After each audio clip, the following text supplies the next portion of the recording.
This is Boomer Time, a proactive podcast for baby boomers, about baby boomers, and for people taking care of baby boomers. If that sounds like you, then you're in the right place. I'm Nancy Kogar, elder law attorney and aging advocate, and this podcast was made just for you. Remember, though, the things we discuss here are not intended to be legal advice, and no attorney-client relationship is established by this podcast.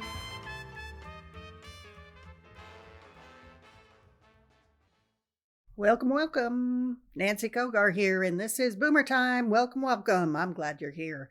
And we're starting with some big band music for Boomer Time.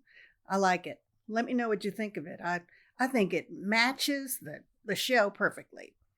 So today I've got a couple stories for you, which should frame out most of our discussion, I think, because today we're talking about the importance of hydration.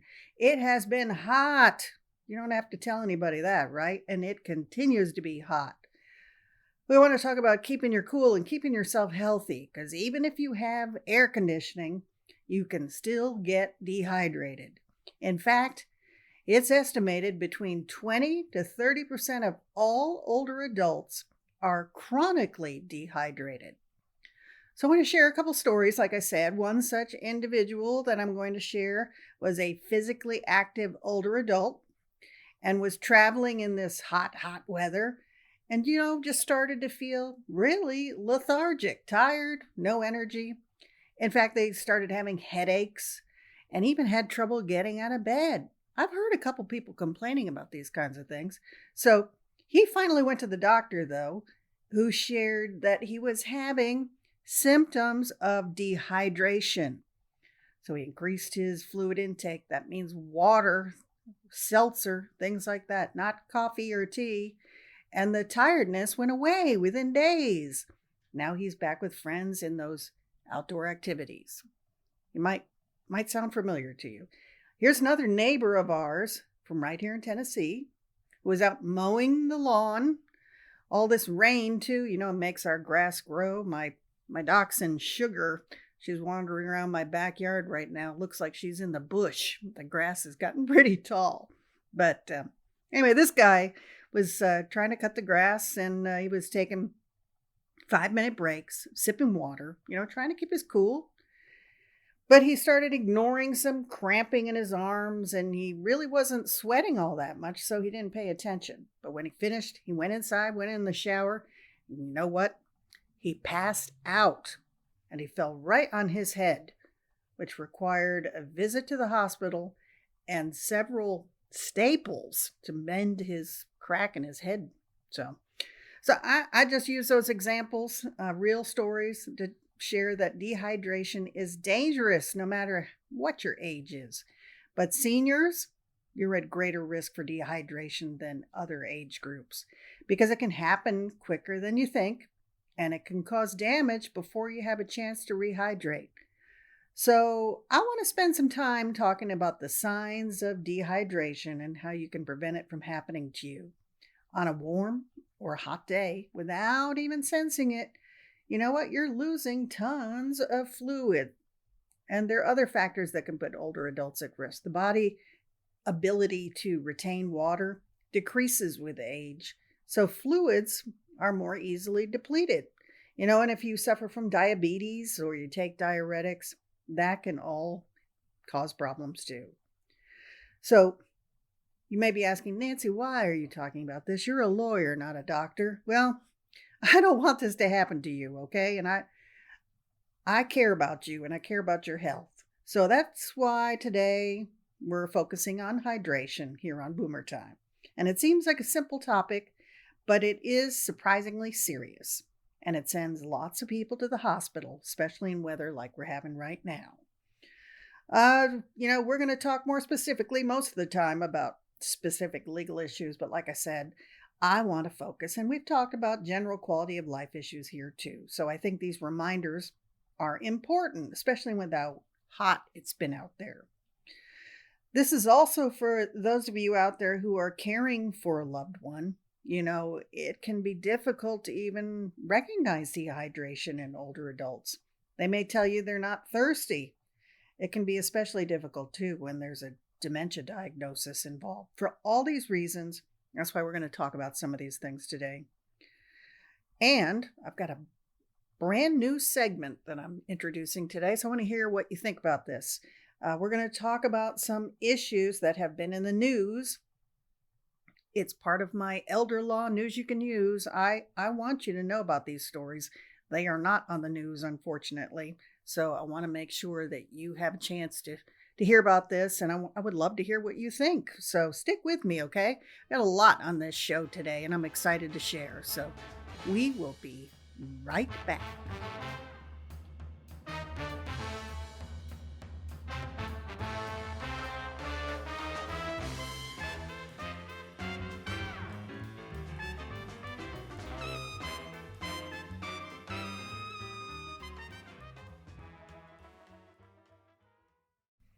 Welcome back.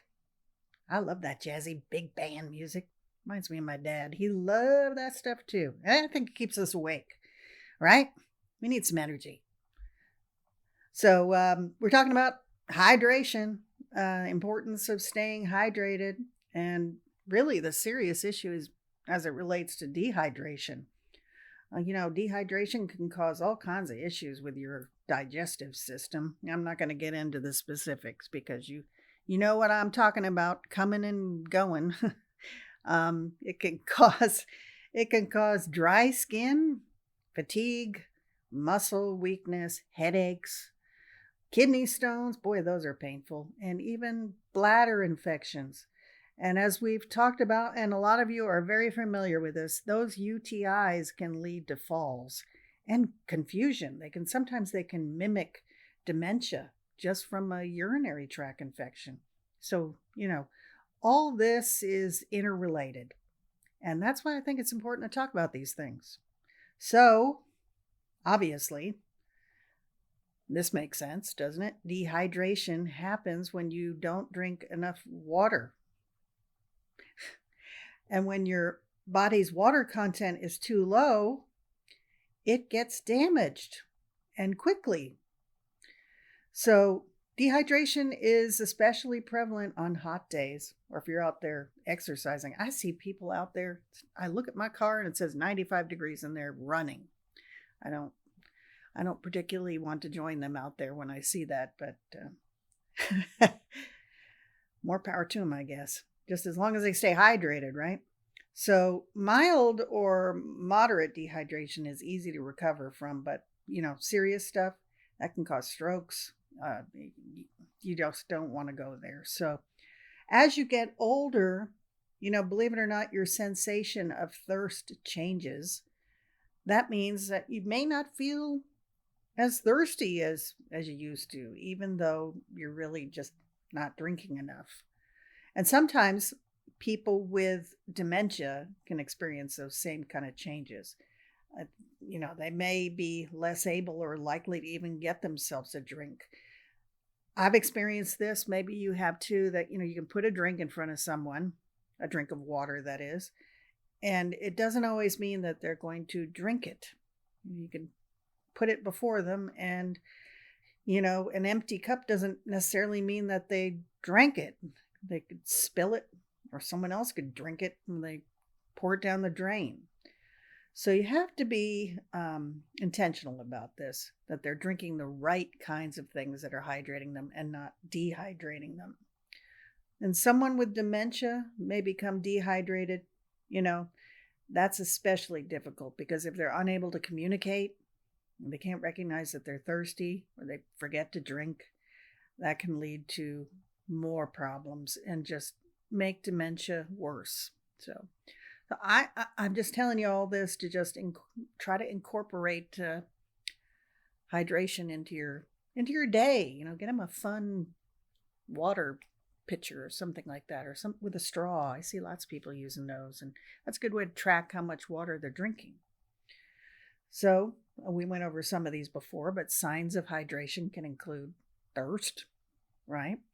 Feeling an unquenchable thirst, not being able to have tears in your eyes are dry, sticky mouth, you're not urinating frequently, dark colored urine, unexplained tiredness, feeling dizzy or lightheaded.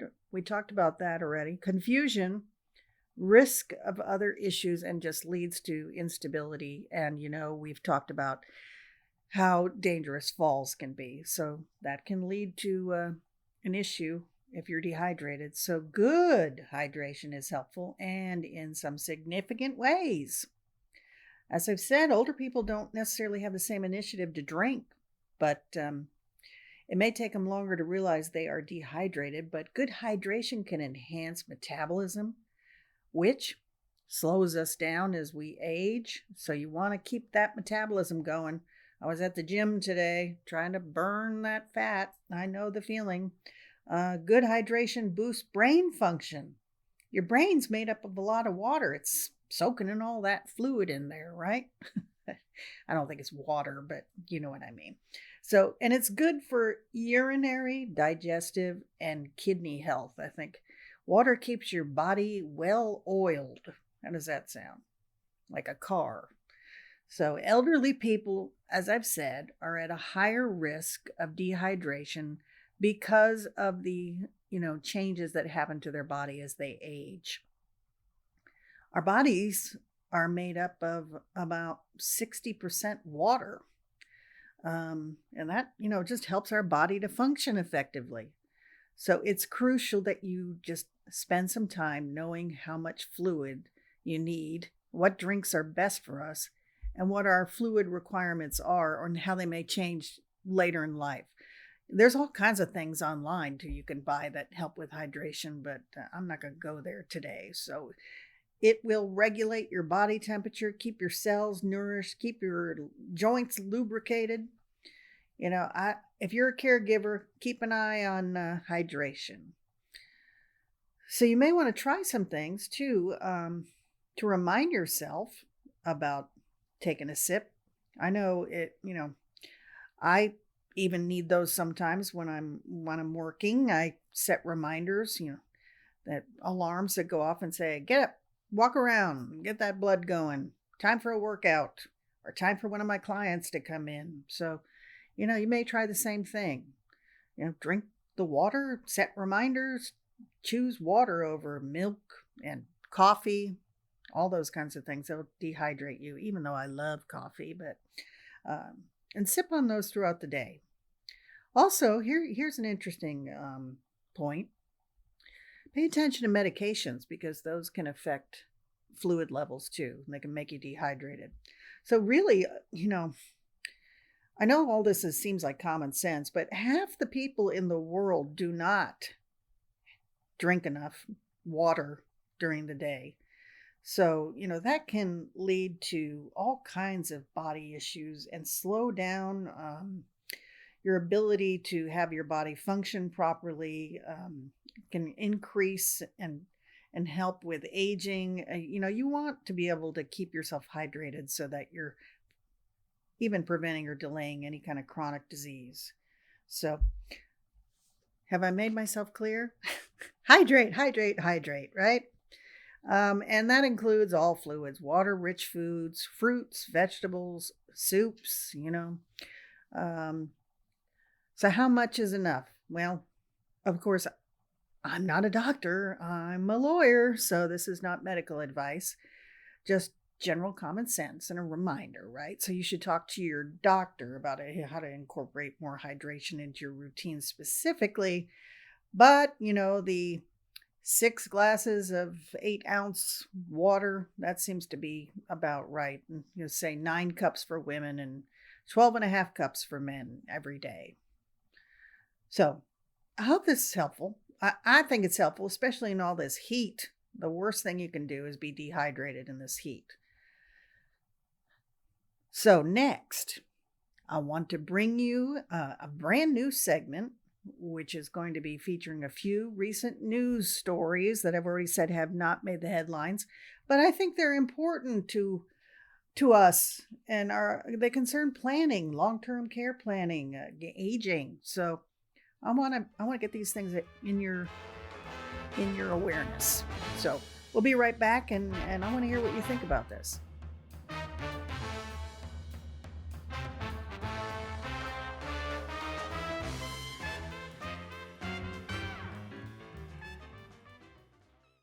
So this is a brand new segment, Elder Law News You Can Use. And I want to highlight issues in the news that I want you to be aware of because they relate to aging and those issues that come up especially when you're caring for someone that's older, planning, all these things that we talk about all the time. Plus, if you haven't heard already, I want you to know that I have a free newsletter that goes out each month and features these same types of stories. And guess what it's called?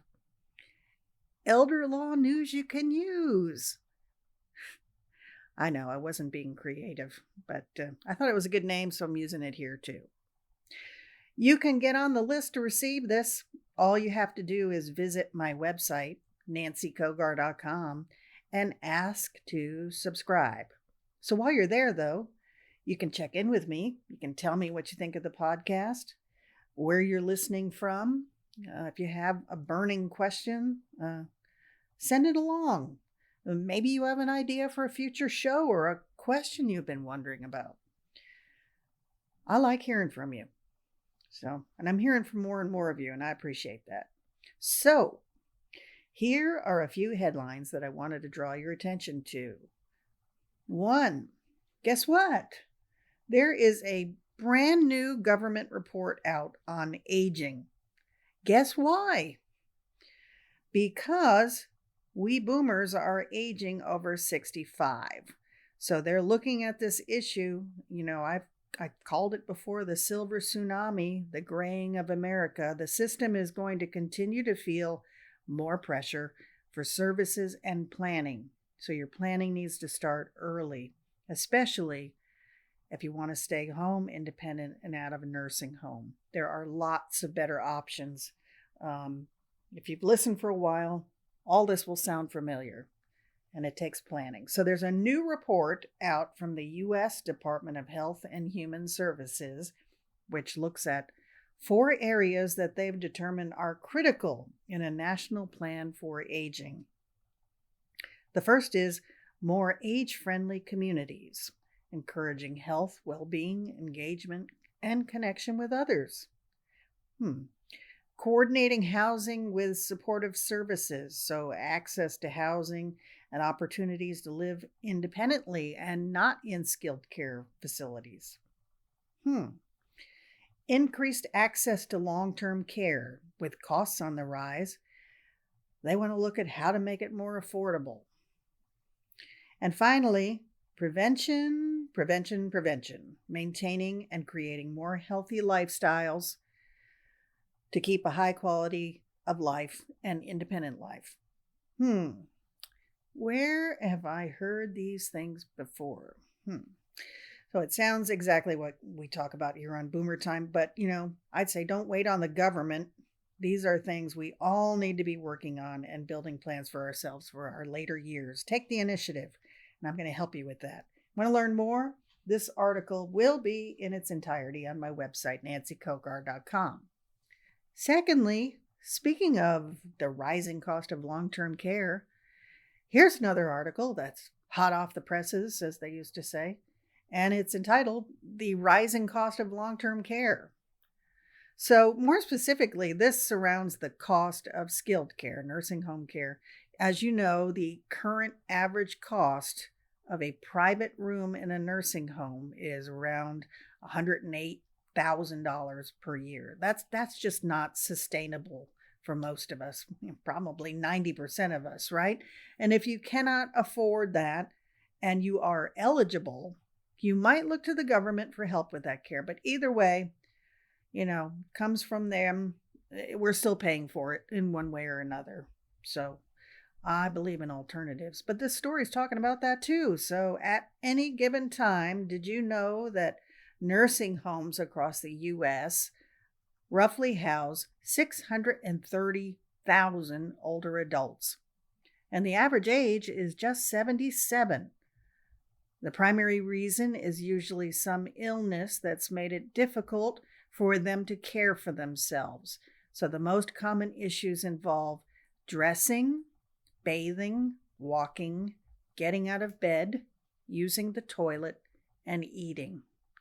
So you caregivers out there, I know you're out there, and you are the most common caregivers for loved ones with these issues. 40% of you are caring for a spouse or partner. The other largest percentage, 34% of caregivers, are daughters. Not only dedication of time, but putting their careers off to be caregivers. And that's according to this story in a national survey by the New York Times and another organization called KFF, which studies health and retirement. So, all that, and yet most of us are still doing minimal planning, if any at all. So, this is how you can help yourself, just like we talk about on Boomer Time, right? And, okay, yet another survey out with the Harris poll. They survey things a lot, but how I want to get some things done, and help people get some things done. I don't know. Maybe that's presumptuous. I don't. But I asked a group of adults, or I didn't ask, Harris poll asked a group of adults 28 years and older about balancing caregiving options and long-term care financial situations. And okay, so the survey found, and this probably won't surprise you, that the majority of people find themselves sacrificing current and ongoing caregiving obligations for loved ones for their own long-term financial stability. So many, in other words, are borrowing from their retirement accounts to help pay for these costs. 43% of those that were surveyed are concerned that, paying for all this caregiving is going to keep them from retiring. And I think that's a real concern. So, there's long-term care insurance, which can help, but most people don't have that or find out about it too late. Only 1 in 5 of the people polled have that kind of insurance. That's 20%. So, once again, this is the kind of stuff we're talking about here. So I'm hoping that you're working through these things with me. I want to help you with that. Okay, I want you to be more aware, educated, and prepared. All right, one more story. And this one will be more encouraging. And I actually find this very interesting. And I want to research this a little bit more and find out about this. Okay, so this is a creative idea and option. I was talking about that before. They keep surveying things, but how about ideas? Okay, here's an idea. One creative living option that is being discussed for older people is having retirement communities on college or university campuses. That would give you the option to live independently, participate in learning, have access to green space, technology, the library there, and resources. I thought, that's a pretty good idea. Of course, we're not suggesting that you move into the frat house or into the dormitory. I didn't even like it there when I was 20-something, but they are looking at accessible options that could be developed with access to university programming. I like that idea. And like I said, I want to find out a little bit more about that. There's usually a campus. If a school considered that, they could incorporate something like that. And there's a group that's called Greenhouse Project. And they've been looking at these options. So far, they've built 400 homes across the United States that are private, yet have access to outdoors and the surrounding community. I'm not familiar with this group, but I did go to their website, and believe it or not, they have a project underway in Tennessee. It's in White Pine, Tennessee, which is Jefferson and Hamlin counties. That's a ways from where we are. But like I said, I want to research this a bit more. And if anybody out there is familiar with this area or this project, reach out. I can share more with our community. This kind of stuff, I think, makes for an interesting discussion. So, the old model just isn't working, and it's not sustainable in my opinion. So I think our elderly deserve better, and we need to start looking at some of these things. So that's a look at elder law news you can use. And, the articles range from all kinds of things, but usually relevant to something going on when you're older. So you can subscribe, like I said, and receive these kinds of news updates in your email news mailbox. So it's not going to come in the mail, but it'll come in your email. And you just have to go to my website, nancykogar.com, connect, and tell me that you want to get the newsletter. So it's that simple. And then maybe you'll hang around a little bit, and then we can talk more. And maybe we can talk eventually about how I might help you and your family more specifically with some of these planning issues, right? It's a process and it's important, but I'm so glad you're here. So in closing today, I want to circle back and spend some time on encouragement. I know if you've been around a while, I'm a person of faith. I'm a Christian, and I specifically pray about these issues, and I ask for wisdom and how I can help share and better help all of you out there become more aware and prepared for these issues that come up with aging. I am also praying for all of you that are in the midst of some of these issues, and that's whether you're a senior or you're a caregiver. So I thought today we might wrap up our time together with a devotional. This one comes from the devotional, The Peaceful Caregiver, going from stressed to blessed. And that's what I'm hoping you caregivers out there will find and hang on to as you do this important work in caring for loved ones. It's not easy stuff. And I walk in that shoe or course with you. So this devotional book is by a Mary Tutterow, who lives nearby in South Carolina. And this book, if you're interested in it, is available on the InterVarsity Press. So who knows, maybe we can have her on Boomer Time sometime. So in this devotional, we are exploring peace. When you're in these kind of circumstances, it can be very stressful. And I just wanted to spend some time thinking about things that may steal your peace. I'm involved in a lot of circumstances as a lawyer where sometimes it seems to be no peace in these circumstances, although we're working towards it. At least I am. And I think most of us can probably describe specifically, the things that steal our peace. What makes you irritated, worried, angry? Is it bad drivers? Is it those crazy politicians? Potholes? What is it?